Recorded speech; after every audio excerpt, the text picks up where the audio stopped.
It's a little bit of a surprise because I come from the UN, and unfortunately I've been working for the UN a little bit too long. So when I got this invitation, I was quite happy, very intrigued, but really never paid too much attention. So when I was sitting here yesterday morning, I was looking at it and it says, why are they talking more than 10 minutes? and then I sort of looked at the, and I said, oh my God, it's in a 1 hour talk that I'm supposed to give tomorrow. So immediately I took my Mac, and then what I found was that I gave my Mac to my IT person to clean it up. He formatted it, so I had no programs to work on. So here it goes. So if I do a good job, it's my credit, and if I do it really badly, it's the UN's fault. To have trained us to do only 10-minute presentations. We just fly in, tell 10 minutes and fly out.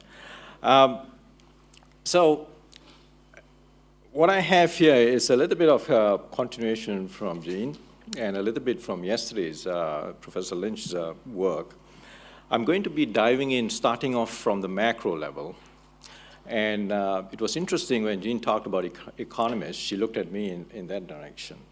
I am an economist by training, a very traditionally trained economist, one of those naughty guys who just think of utility maximization. So sympathy and empathy and compassion has got nothing to do with it. We are very rational operators, and that's how I was trained at. So I've been living quite a schizophrenic lifestyle for the last few years working in this field. And it's been exciting to have this constant dissonance in one's brains, because at one point you've been trained so well in thinking in a certain manner, and here you're exposed to a very different way of looking at things. So it's great to be out of the comfort zone, and I'm going to try to attempt to do that. So I'm going to start from the macro level. And I usually start off by asking, how many of you have heard of the SDGs? It's not too bad. Much better than saying that. I'm just putting my time on, because they do give us 10 minutes, but we always end up talking for about an hour or so. I don't want to do that. I'm trying to shoot for about a 40-minute talk, and I like to have a lot more questions, because I've come here with a lot of questions anyway. So I don't have answers, but a lot of questions. It's interesting because I saw a number of hands with the SDGs. Surprisingly, I've gone to UN meetings and I've asked that same question, and hardly inkling of hands go up, which is very surprising. But for those who have not aware of the SDGs, this is the Sustainable Development Goals, which in 2015, for the first time, 193 countries signed on. Doesn't mean much these days, because they just walk out of those treaties, as you know, recently with the climate change. So, well, there you go. But they made the effort. It took a long time, negotiations. It's not binding, but again, countries signed on. What was very different from this particular set was the universality of those goals. Whereas previously with the Millennium Development Goals, it was primarily focused on the developing countries, and we need to help the developing countries. With the Sustainable Development Goals, it was across all countries, including countries like the US, Ireland, and stuff. So they all signed on to a number of targets, 17 targets, if I'm not mistaken. One of them is for education, and that's the one I'm going to focus on. Now, I've been a critic of the SDGs, primarily more from an academic perspective, and we actually published a paper in Science which had the title on how sustainable are the Sustainable Development Goals.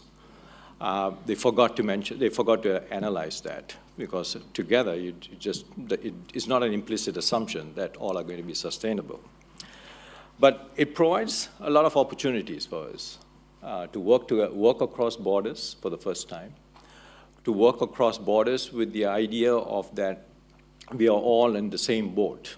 It's not about helping others, it's about helping ourselves as well as helping others in that process. So that whole interconnectedness was highlighted. And the danger, this is what I want to talk about today, is the danger. The SDGs are, I think, still a product of an old mindset. And when I talk about an old mindset, I still talk about a very utilitarian-driven mindset. So we might have all the different goals, but they are not in synergy with each other. And I'll try to highlight that in my presentation. So let's see if this works. I want to talk a little bit about, so I'm going to talk a little on SDG 4, which is on education. The goal is, I did not put the goal there for intentionally. I want you to go and search for it. All right. But it talks about equitable access of education for all. It does not address the question of what type of education. So the challenge is, it's about it's sort of taking the system that we have right now and making it accessible to all and to make it equitable and the quality. So you're improving the quality, but you're improving the quality of the existing system. So the question is it a flawed system? I want to talk a little bit about it because I think it's in contradiction with everything that has been said here in the last 2 days. So here we are talking about empathy, compassion, we're talking about in curriculum and brain development, but the mainstream is still back into the very traditional, competitive, result-oriented education system, and that's what we are trying to improve. So I would rather think for humanity as a whole, it's better not to do that. And I would like to show that later, that it's actually a training ground for predators. That the education system that I have, and I've been told to tone this down a little bit by my bosses up in Paris, but I seriously think that what we train are really damn good predators, including myself. It's built into the system, and how do we get that system out? And I think a lot of the stuff that you've been talking about goes towards that. But how do we mainstream it? How do we change that mindset? And I'm going to offer a stealth program on doing that, because taking it on head-on is never going to work. It's too ingrained, it's in the system, and it's going to be extremely difficult. I've worked a lot in my past, primarily with environment, bridging human and ecological systems. And I find less resistance in the environmental community than in the education community. And I found that the education is a lot more politically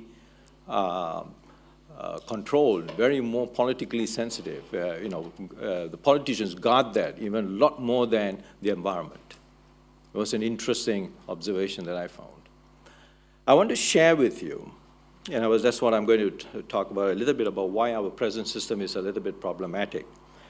This is some results that were done from India. It's primarily India, but I think it can be, and I think we'll see very similar results across the world if you're looking at the way things are moving and some of the incidences that are emerging.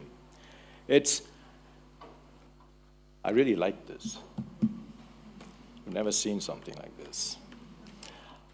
So the present mindset, if there's a big movement in India now in terms of whether it's a secular society, it's not a non-secular society. They're trying to make it into a Hindu nation. There's this big drive, and so beef consumption, as many of you know, in the Hindu religion, beef is a cow is sacred, but they never had that the restriction that you can't eat beef. In the last year or so, they've already hung I think at least 5 to 6. Now, that's a small number in a population of 1.25 billion. I always will talk about the theory of large numbers, but it's still 6 people who were hung by a vigilante because they were found or suspected to be consuming beef. And so we asked among the young people, now this is about 6,000 young people between 15 and 34 across the country. It's a very diverse country. Many people think it's very homogeneous, but it's not. It's a very diverse country, different religions, different heritage backgrounds and stuff. And we were surprised that 46% actually think that it should be outlawed. What was more is the second one. I'm sure there is a gender imbalance in this group. We got to change that. If we bring about 10 economists, that will balance off this. Agree that wives should always listen to husbands. 51% think that that's the case. I'm surprised that we didn't put another statistics which say India has also have had a really serious problem with rapes. And a majority of this young people response was that the women, what's the word I should use? The women asked for it because of the way they dressed. And this is the majority of the young people here. These are scary statistics that we thought it was. People have become less tolerant of other views. That's good, 53%. They do realize that they're becoming intolerant. And 45% opposed to interreligious marriages. A lot of them find it very surprising because I'm married to I thought it would be interesting experiment to give my parents a little bit of heartburn. So I thought, so I found the race that they had the most problem with, and then I married, and I went ahead and married one. And it's been such a rush, if you can say that. And especially when the grandchildren come in and you see the changes. So if you sort of see empathy and stuff, that's in exercise. It was interesting when I went to India, when they looked at me, they think I'm Indian. And they always think, and they always say, I am Indian. Well, that's okay. I'm quite okay because I feel that when people ask where I am from, I always have a problem saying where I am from. Because I don't know where I have come from because I've lived in, my youngest child said we have lived in 10 countries over the last 50, 60 years. So India is okay. I'm okay to be an Indian. But they were really surprised that I had married outside. Not only have I not married within my caste, but I've actually gone out and married somebody who was a non-Indian. So that was like huge issues there. And so it's kind of scary. I think I'm not saying yes or if these values are right or wrong. But what I would like to know is if they had the kind of competencies that were required, and that's what I'm going to talk about a little bit later to coming into these kind of decisions. Because once we start deconstructing it, and we have had some experiences with youth groups, then they start to question what the original positions were. When you start to probe and question and stuff like that. So this is one which was very recent. This was one that was done a few years ago. So it hasn't changed. And what's surprising is that peace education, value education, has been in Indian curricula for the last 30 to 40 years. And when UNESCO does its reviews on have you included peace education in your curricula? Have you included education for sustainable development, human rights? Everybody ticks. They all come out really doing extremely well. The empirical evidence suggests otherwise. Something is wrong. So either the pedagogy that we use is not working, or it's not been taught at all, but it's in the curriculum.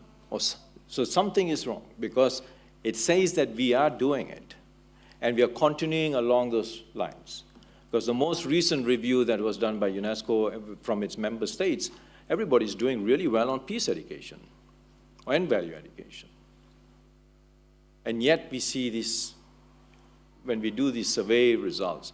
And these are, in fact, not fully reflective of those true thoughts and values of those people, because again, at this age, they already understand on filling out the survey questionnaires in a politically right situation.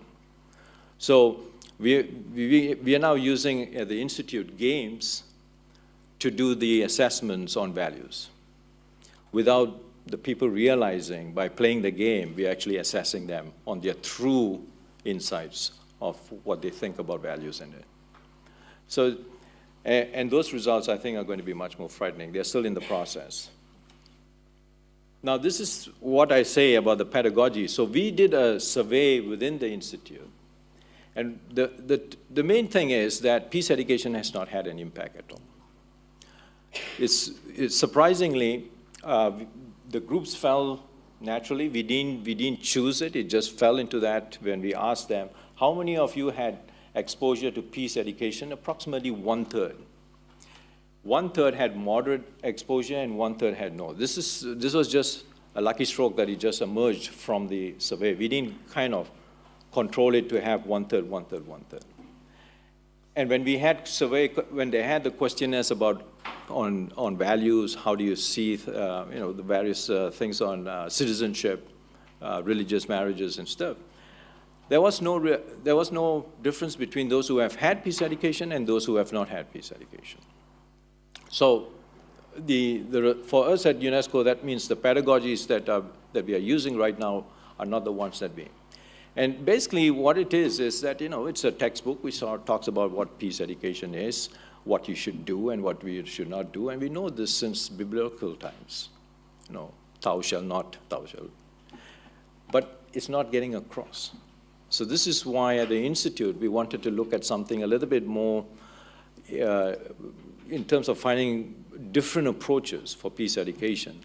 And so we have refrained from producing more documentation about what peace education is. So now the new kid on the block is global citizenship.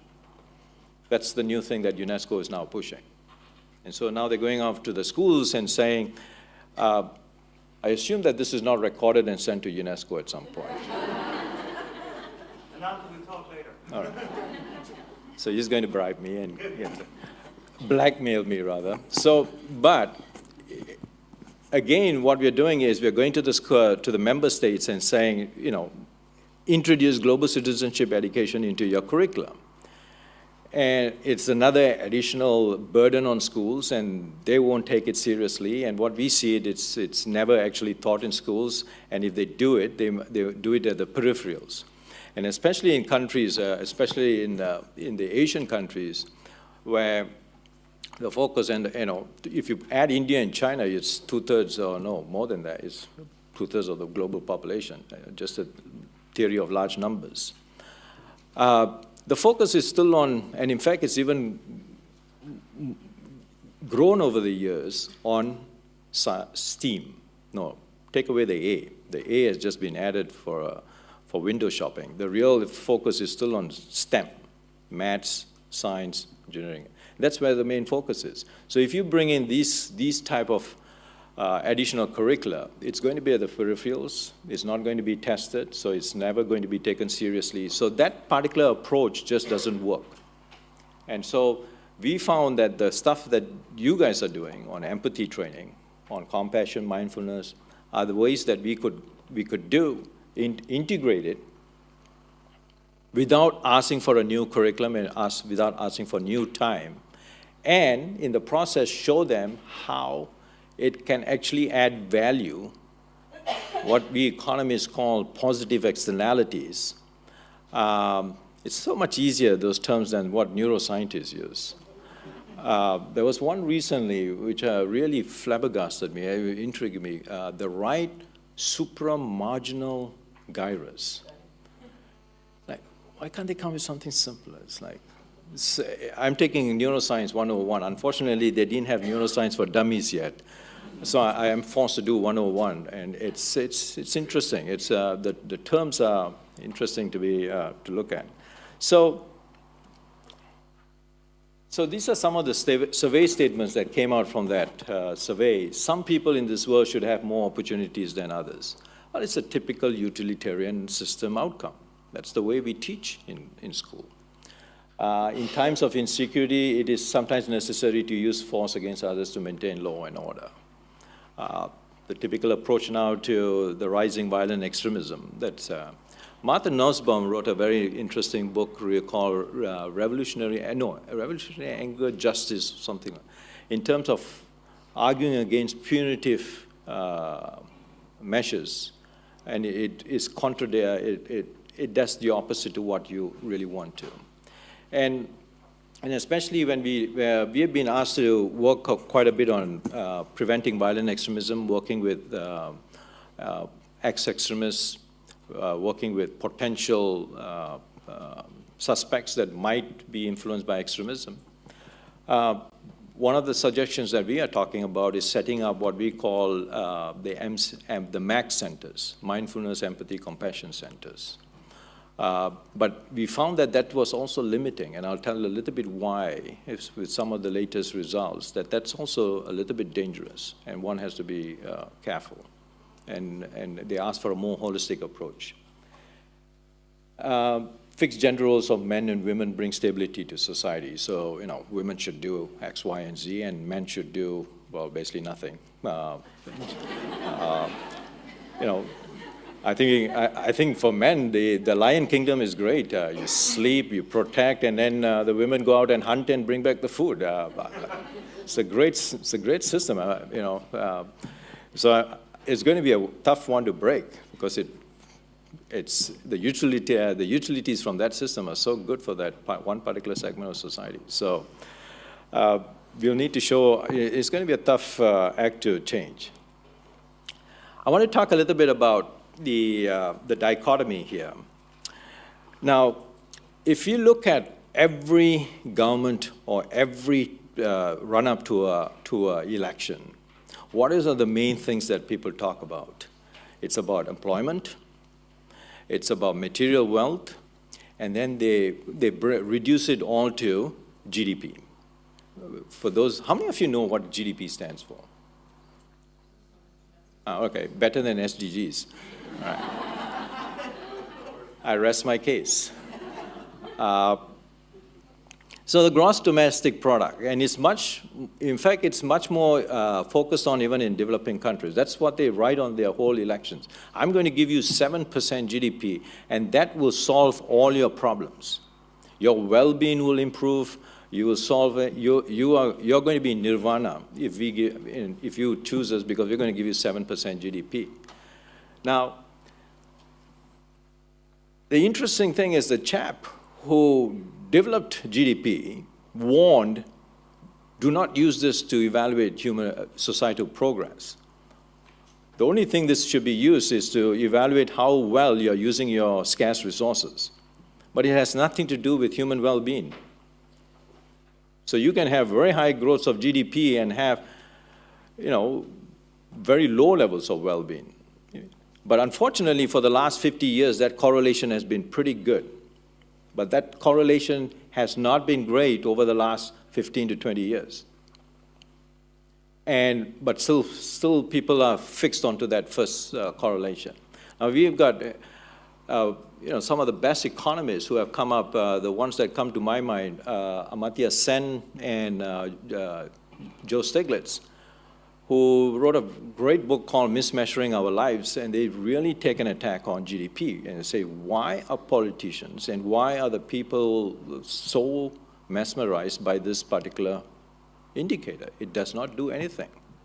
It's rather than seeing efficiency. And even now, employment is not correlated with GDP. You can have high growth of GDP and have, in fact, negative employment. But we're still focused on that. And I just want to tell you how the good news is education is captured in GDP. So you sort of say, that's great, because then we're going to have those kind of support for education. But if you look at this little diagram that I've talked about, so the first two are flawed. GDP to well-being is already flawed. Then human capital to GDP is fine, because that's the way it's measured. But the way we capture human capital is just education and wages. So we are back to producing the perfect factory-oriented type of worker. So education is only being given to earn a wage, and that together produces human capital, which goes to GDP. So if my focus is on to increase GDP, it's natural that I'm going to increase education purely for production. Nothing wrong with that. The system works. The question is, do we want this system? Is this the system that we really want to, at the end, what is human well-being? And I was involved in a major initiative, and we call it the Inclusive Wealth Report. And this is where I sort of say I live in a very schizophrenic lifestyle, is that we moved away from GDP and talked about wealth, but then we calculated wealth by adding the capitals. So natural capital was where we were focused. And saying, yeah, but then I've reduced education to just a productive option. We don't have another response yet. And that's where the challenge is. And then we look at the school education system that produces to education, and then we have the formal, informal, non-formal. But again, the real focus is going to be on producing that worker. I couldn't resist on doing, so this is the present education system. I've just talked to you about it.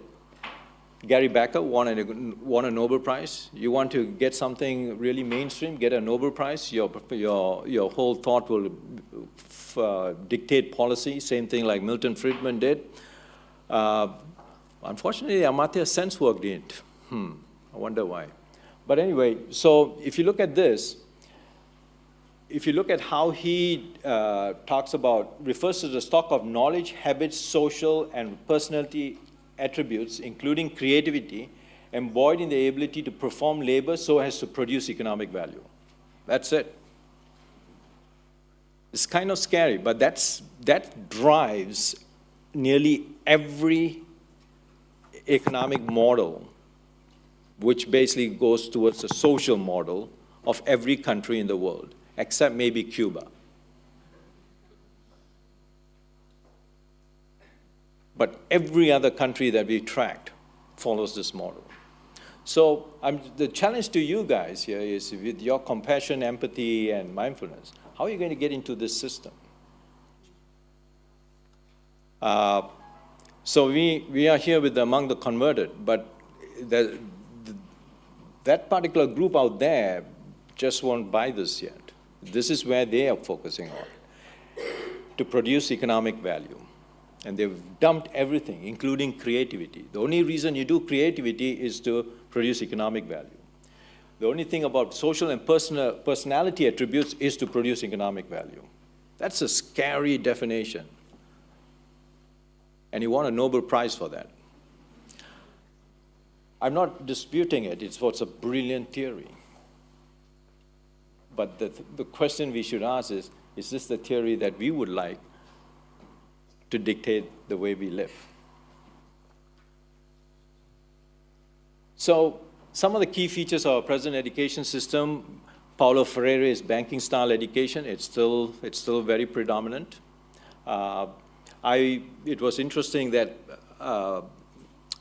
before being an economist, my undergraduate was in maths and physics, and we did differential calculus, and I didn't understand what the hell calculus was all about until I did my PhD in economics, and then I could understand why calculus was so interesting and so useful to understand rate of change in terms of people's behavior and stuff. It was purely memorization. It was purely to pass the exams. That was all my focus was on. It was not about understanding it in terms of the relevance to society, relevance to our daily lives. And I know the Finnish system is now moving towards phenomena-style education, which means they start with a problem and then they start looking at how to use the different disciplines. So what we have done at the Institute is also, as I say, we use it in stealth because there's no way we're going to change the system if we go straight bang on it. So we kind of send in this stealth forms without them realizing what we're doing, and by the time they realize it, it's already too late. So we are recruiting stealth fighters here from this. One of the things that we did is we got maths books, and we embedded all the concepts of peace, believe it, peace, and sustainability. Sustainability was much easier into maths books. With math, so we got textbook writers, They've developed a whole manual for it, and then now what we're trying to do is get to the countries to now adopt these new textbooks. I still think it's not sufficiently far enough, but at least it's a first step. The factory-style production of students, it's all about the self, because it's so competitive. Nobody asks what happened to the guy who came second or third. To hell with him. Too bad. You're a loser. I've just got in. So, and it's extremely strong in some countries. And if you don't come, like in India, if you don't come from Princeton, Yale, then you're a loser. So I'm a loser. I think I can. So mine's UT Austin, so it's kind of way down there, Texas. Whoever does any serious work in Texas, so. Which is quite true, actually. It was a party university. Then it's about competitiveness and domination. These are the things. So I couldn't resist putting this just to break the momentum, because I know I'm kind of, most people say, well, you're kind of a boring speaker, so I thought I'll do this, and I thought I would just have this because I loved these guys when I was young. Oops. Somebody will have to help me with this. Oh, it's not working. How do I do a...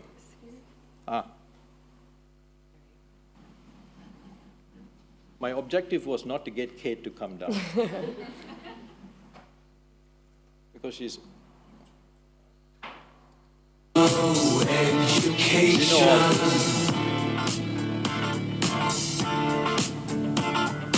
We don't need no thought control. No dark sarcasm in the classroom.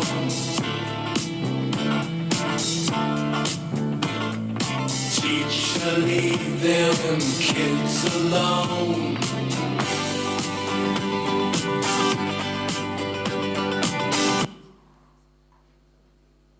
So, I still remember going to a concert of Pink Floyd. And I think we broke curfew. I was in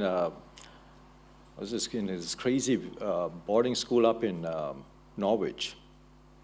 And they had times out at ridiculous time of 8 o'clock or something. The concert was in London at about 11, so we sneaked out, took the train, went out, watched it, and then we got docked for about a month. So worth it. So, so I can resonate very much with what you were talking about, the adolescent brain. The only problem is mine went up to about 35. It didn't stop at 30. So this is a question. I don't want to impose this, but it's a question I would like you all to go back. Is our present education system's predator training camps?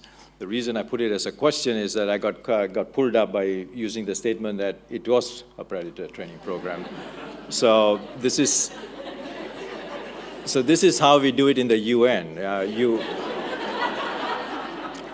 You change the words. Believe me, this is what happens when you negotiate on climate change as well. I found it interesting that science was negotiated, and the way we did it was then we just changed, and we've become pretty good at doing it. So the good news, and I want to get a little bit into the new area that I'm working on, which is on the 101 neurosciences. And we work very closely with the National Brain Research Center, which is down the road from where we are in Delhi. And so we have access to a lot of the brain scanning image machines, so they do that for us. What I'm going to show you of a brain very soon is one of those scans. So this is in a sense, the social brain is nothing new. Okay, it's already done that. Humans are wired for empathy, so that was the good news. In the survey that we had, that we showed that the peace education did not have any impact, but people did show some signs of empathy, some signs of compassion. So it wasn't, And that was something that we could take advantage of. So even with those who had no training, now we were hoping to see different levels. So those who had peace education had a little bit more empathy or compassion, but that did not emerge, but it emerged across the group. So, as you were saying, we are wired. What we need to do is fire those. So let's take advantage of that. What I want to do is a bit of definitions, because I've seen the words being used quite interchangeably here. So we wanted to make sure that we're talking, so we don't get into a situation where people like Paul Bloom then starts just criticizing in terms of what you have used. And I was just reading his stuff, and he uses a very narrow definition, which people in empathy don't, and then just clubs on that. And I think that's very unfair. So we've kind of broken it up into the three components. Mindfulness, so that's about yourself. And it's an interesting thing. We now require this of all our staff to go through a mindfulness training exercise. And hopefully we're going to introduce it on a daily practice, which has been very useful. So a perfect example was recently I sent my Mac to be cleaned up because it was slow. It was completely formatted, and so everything was lost.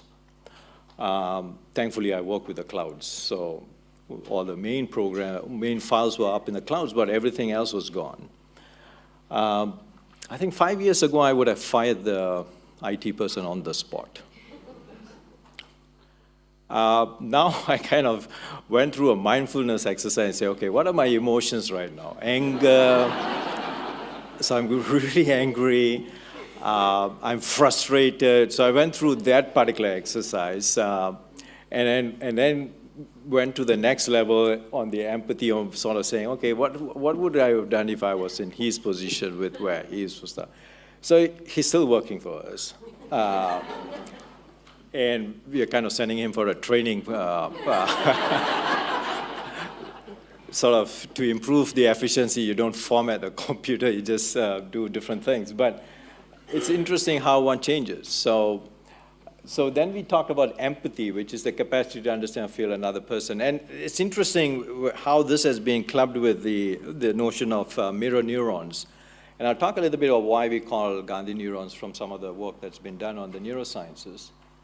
So it's about understanding the other, putting yourself in that particular position, but we make the distinction with compassion, which is the next doing something. So understanding oneself is critical. Understanding the other is also important, but then you can get into what we call an empathy paralysis, because then you don't, you feel for the other person, or no, before the paralysis, you feel for the person, but then you don't do anything. So when you take the next step and you actually do something, that's the compassion part. So a lot of times in India, I stop at the empathy. It's extremely difficult to do the compassion because you see so much of poverty. And Kate, economists have no idea of how to reduce poverty. So don't look to them. All they are interested is, I always use this as a situation where they are interested in a situation where you use the most efficient use of resources. It doesn't matter if somebody is driving a Ferrari and somebody is starving. That's irrelevant. And so I wouldn't look at the economists for poverty reduction. I digress. But the compassion, so in India, so every time you're in a car, if you come to I'm not sure how many of you have been to India, you come to a traffic light, you'll get all these little kids, young mothers who are destitute, you can see they are malnourished, and they're always looking out for handouts. And after the first week or so, you just can't continue doing that. And you empathize. I'm not sure if I empathize. I might sympathize, but I don't think I'm empathizing yet because I'm not putting myself in that particular shoe yet. It's extremely stressful. And that's the thing that I think Paul Bloom talks about, is you get so emotionally taken up by the situation that it just reduces you to shambles. And I think we talk about the fourth component, which tends to then elevate or sort of tries to reduce that. And we put that in the critical inquiry. It's about the process of gathering and evaluating information, ideas, assumptions. So basically what we talk about is deconstructing whatever that's been thrown at you and reconstructing it back. And if you feel comfortable with what was presented to you after that process, fine. But usually we find that by reconstructing it, you find that there are certain flaws in the original argument, and then you move on to something new. So we have been pushed by our board to do values education. My question was, whose values? What do you want me to do? The Human Rights Charter? Well, some countries even have a problem with that. So what we want to do is we want to give the training, so we are focusing more on competencies rather than providing information and content in terms of doing that critical inquiry based on whatever the experiences that you have had, and then have the mindfulness, empathy, and compassion. So we call it the holistic approach. I'll show you a little bit about, so this is some of the things that we have identified. They try to use, so I went to scan my brain, but it was completely black, so they couldn't help. They couldn't use it for anything. They just said nothing's lighting up. So they kind of took this, they kind of isolated the different parts. So the names are not important. I'm just still trying to come to terms with it. I'm trying to find some different, simpler names for this, but they say that's not done. You can't do that. But I told them I'm an economist, we can do anything. So we'll change the language. But what was interesting to do is the isolation of the different parts of the brain, which has been in the past in terms of these parts of the brain for the cognitive, like Kate had demonstrated. And these are the mindfulness attention network from a different perspective. So you can see all the same, the amygdala and the cortex and stuff like that, and which parts of that particular areas that are stimulated for mindfulness. We did the same thing for the empathy. That's from that view. And then we had one from different views, so you can see the basal ganglia, which is on the empathy network. The compassion network, some overlaps, but some areas which were distinctly different. And then we call it then the critical inquiry. This is where the real cognitive, I had a problem with the word cognitive because cognitive seems to cover everything in the brain, so we call it the rational part, the rational inquiry network. And that's what we call the Libre brain network. So basically what Libre means is basically takes all four: mindfulness, empathy, compassion, and critical inquiry. And the yellow is a kind of the combined network. So the real challenge here is to fire the synapses. So as David had mentioned, we have 100 billion neurons, and we have 100 trillion synapses. That's the connections. And as Kate had earlier shown quite well, and how you trigger those networks. It's the networks that are important to make those connections. Without those connections, they're working in silos. And therefore, one can train the brain according to this particular model. So we call it the whole brain approach. I wanted to talk a little bit about some of the latest stuff from Tanya Singer from Max Planck Institute, which some really interesting stuff that she does. She did experiment with about 3 cohorts. One cohort which had no exposure to any of the different. So it was mindfulness, empathy, and then the empathy and compassion was one, and then perspective taking was the third. So 3 groups, 3 cohorts. The first cohort had mindfulness for 3 months. Then they had perspective for 3 months, and then empathy, compassion, 3 months. The other cohort had mindfulness, 3 months, And then she switched it. They did empathy compassion training for 3 months, and then finally perspective taking. And she found some changes in the way it was sequenced. But the interesting thing she found was that mindfulness did not have any impact on compassion, on the compassion rating or the perspective taking. But I think the reason is that she didn't have a particular group which did not have mindfulness even in the first place.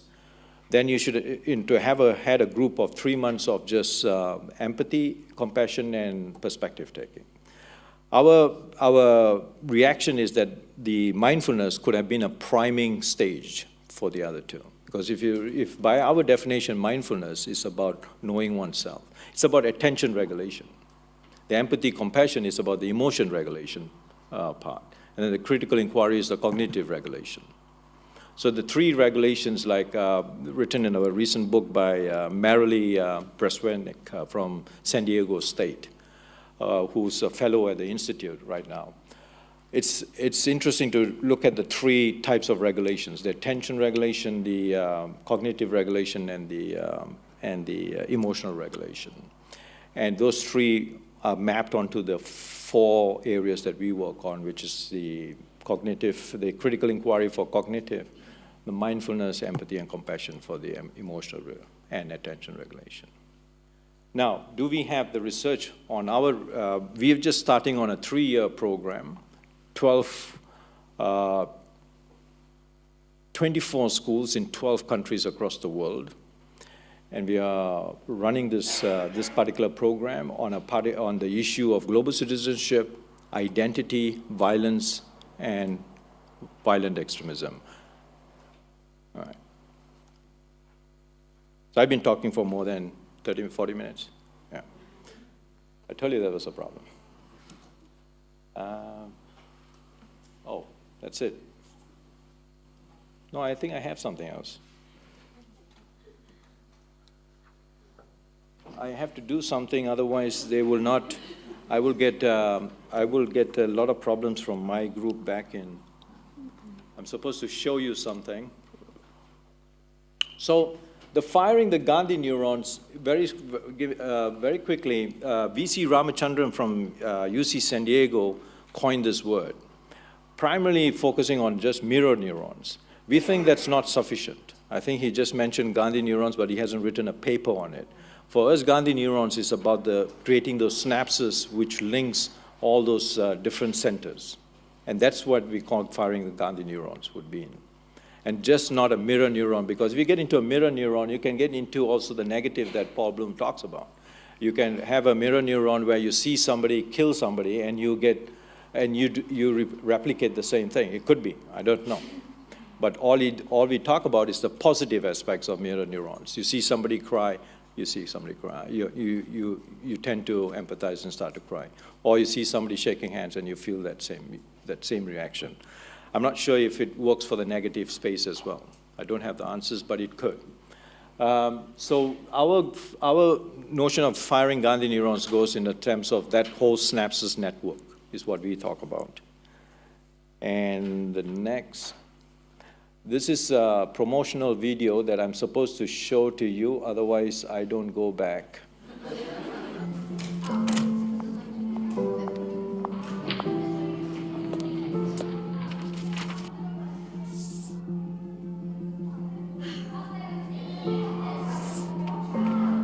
I'm not sure why she's worried about a C. I used to get an F. And it's like,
You really are an empathetic lot. So these are just some key take-home messages. I think we really have to address the human capital approach, just to have that at the back of your mind, that this is the model that drives our education policies. And if you're trying to intervene and really make a change and scale up whatever that you're doing, you have to understand that this is what makes decision makers. The inclusion of life skills like empathy, mindfulness is key to improving well-being, but that would be the direct way. I would say even key to improving human capital is the stealth way that we are using, and a whole brain approach, in a sense, looking at the whole span of critical inquiry, mindfulness, empathy, and compassion. Thank you very much.